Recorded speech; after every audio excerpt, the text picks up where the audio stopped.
Radical liberal Bill Maher is not quite woke enough for the even more radical, crazy hens from The View. Hey, you are watching Bring the Asteroid, and let's get right into it because PBD, Patrick Bet David, he reacts to it. It's a viral clip. Let's get into it. Bill Maher's on The View, right?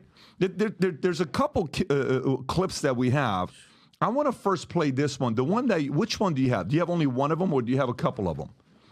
I only have the one. This is where they debate the term woke. Is this where he goes off? How long is this one here, Rob? It's 5 minutes, but we can stop it. They get right into it right off the bat. Okay, go for it. Play the clip. Well, I had a different question, but it struck me that in the first segment you used the term woke, and you said that woke is what was sort of ruining everything. And I know that you're No, I didn't say ruining everything. I said that's why Trump could get reelected. That's why Trump could get reelected. Yeah. So the term woke has been, in my view, co-opted by the right and weaponized and bastardized. And so I was surprised to hear you use the term because historically, as you know, because I think you're quite brilliant, that woke is a word used by the black community to note that we must be aware of social injustices. But words and so migrate. why is that a bad thing? It's not a bad thing, and originally that was absolutely a great thing. Alert to injustice. Who's not for that? But words I'm not. do migrate. Now, I'll use Just kidding. any term you want. Okay. Because maybe that is a word that's triggering, and so let's not use that word. I don't know, want to call it the super far left, but don't tell me the left Or maybe the super far right. Well, he's talking about the left. Well, then Okay, but we talked about that. I mean, I think we agree about the danger of the super far right, and I can't say it enough. I think they're the bigger threat. Oh my gosh, the idea that the super far right is more dangerous than the super far left is insane. What institutions and things in America does the far right have a hold on? Oh yeah, nothing. The far left quite literally runs the universities, mainstream media, Hollywood, literally runs the culture. The far right, we're the counterculture. So, we're not the bigger threat here.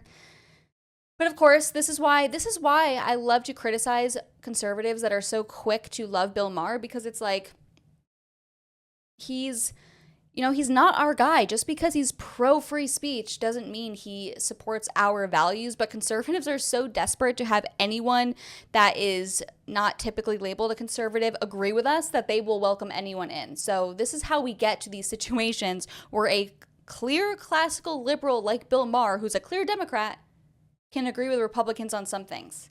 Republicans, this is the classic debate between the big tent conservatism and the small tent.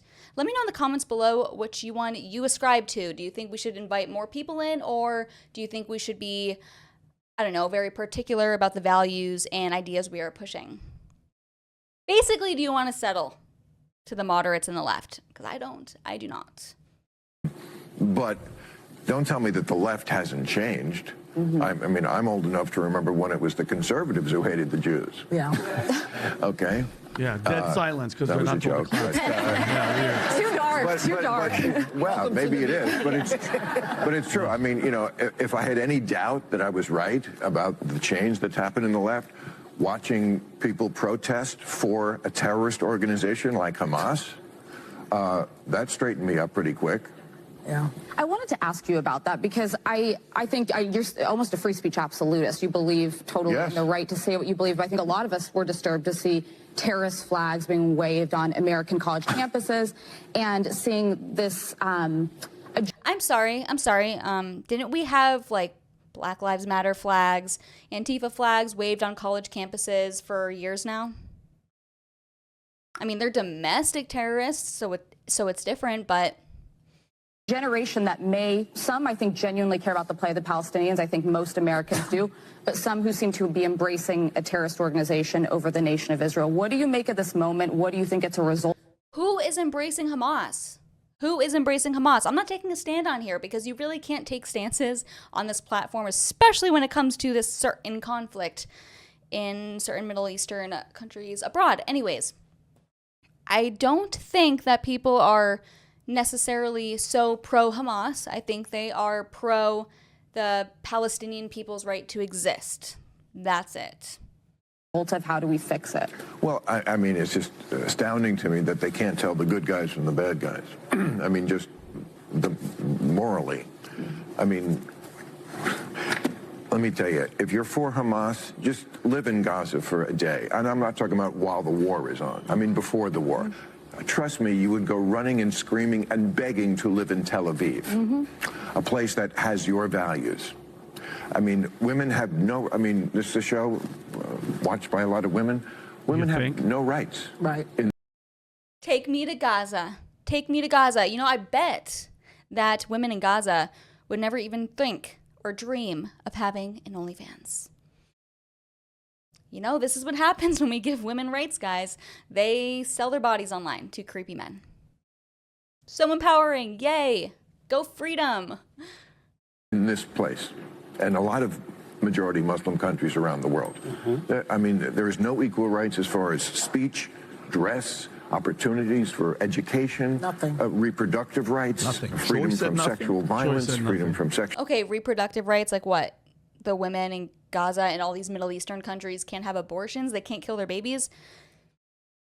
Sounds good. Now listen, I know I'm kind of being, being jokey here. I'm not saying that I would literally rather live in a Middle Eastern country. I'm not Muslim. I'm a Christian. I want to live in a Christian nation. So I want to make this clear because it's just something that's kind of funny to joke about. And there is some truth to the jokes. When we give women freedom, or when we give humans freedom, they tend to make bad choices. And that's why as Christians, we adhere to God's word and what God calls us to do, because freedom can lead to slavery.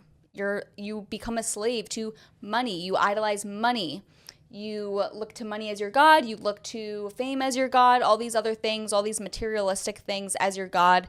So that's why I just want to put that out there. I'm not pro-Muslim. I'm not anti-Muslim. I'm a Christian who's just, realizing that freedom is not inherently the best thing for people. Sexual harassment. The LGBTQ community. Yes. You that too. Don't forget the cues, guys. Come on, Gaza. Remember the cues. But you throw around the term apartheid. There is a gender apartheid in a lot of the world, where women are second-class citizens, at best. Are you at all concerned about the You can pause innocent? that, Rob. Reaction. Dan, what are you thinking?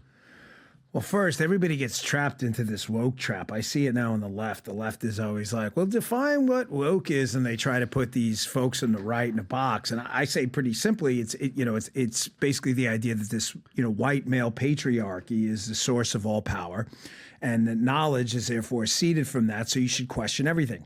But it goes back to what you and I discussed before. There's a reason they do that, and the left needs a reason to challenge anything objective that challenges their worldview. You will get all of your values from the government. So anything you know to be true, if you're a man of faith, that there's a God, that a man's, a woman, that there should be a father and a mother at home, things you know by nature to be true, the left challenges it. So they make up this lie that there's this white male patriarchy, which is this kind of amorphous blob. And this patriarchy is the source of power, and knowledge is a construct of that. So any knowledge you have, like 2 + 2 = 4, is to be challenged because it came from this patriarchy. And that's why you get things like the war on math. This, again, none of this stuff is accidental. So when he's talking about woke and the evolution of woke, he's not kidding, because the liberals have this problem now. The liberals never get you to vote for them, okay? They don't. Just look at their... Nobody runs on liberalism. No one. I mean on hardcore liberals. I'm not talking about Democratic stuff. Nobody runs on like, hey, man, cops are really terrible. They don't put that on the campaign sign. They believe it, the far left. Sure. Right? Nobody runs on like a government bureaucrat should tell you when to get your heart cracked open. And nobody runs on, I want 90% tax rates. They don't. Matter of fact, when Bernie Sanders tried to run on it, that's how we got Joe Biden, because they want... I mean, I'm gonna cut Dan off there because, yeah, we know politicians are liars, and yeah, woke has gone insanely far. That is true, but honestly, everyone on this video just seems like a liberal to me. They all just seem like liberals. One thing I love about the conservatives is they claim to hate the government while supporting the biggest government arm, which is the police force. I know that's controversial. I know a lot of people may not agree with that, but objectively, police are Police are quite literally our government. So that's all I have to say today, guys. Let me know what you think in the comments down below. Are you a conservative that loves Bill Maher, or are you a conservative like me that doesn't have, or just requires a higher standard in order to say that you're one of us? I don't know. Are you pro big tent conservatism? Are you little tent conservatism? Let me know in the comments below. Subscribe, and I will see you in the next one. Bye. Or actually, my husband might see you in the next one. I'm filling in for him today. Bye.